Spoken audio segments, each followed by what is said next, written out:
appelé très tôt pour me dire aujourd'hui à Murat il y a un atelier à 9h30.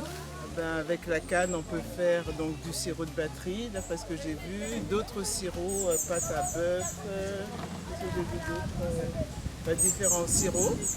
Patrimoine, c'est ancêtre, culture, c'est surtout également toute la partie, comment dirais-je, j'allais dire la partie roots, mais c'est voilà, racine, toute la partie racine, et c'est cette partie qu'il faut mettre en valeur.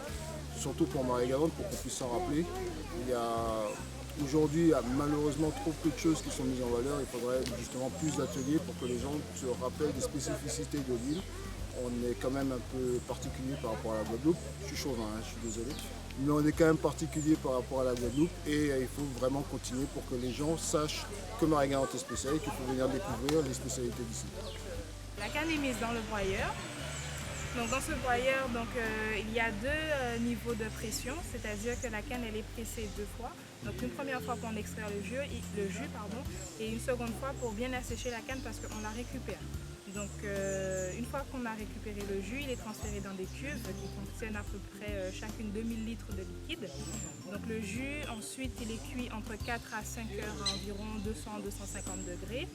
Et le déchet de canne, quant à lui, est desséché au soleil pendant environ une semaine. Ça peut aller de 5 jours à une semaine, ça dépend du climat, voilà. Et une fois qu'il est bien séché, il est transformé en poussière grâce à une machine qu'on appelle le turbine chauffante. Et cette poussière est ensuite compactée grâce à une autre machine et on obtient des granulés en fait. Donc ces granulés sont ensuite transférés dans des brûleurs qui nous permettent de cuire le sirop de batterie, donc qui nous servent de combustible.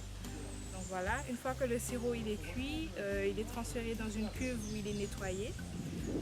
Puis il est laissé pendant 24 heures pour qu'il puisse refroidir. Et la mise en bouteille ensuite se fait à la main pour le moment. Et voilà, on a des machines pour étiqueter les bouteilles.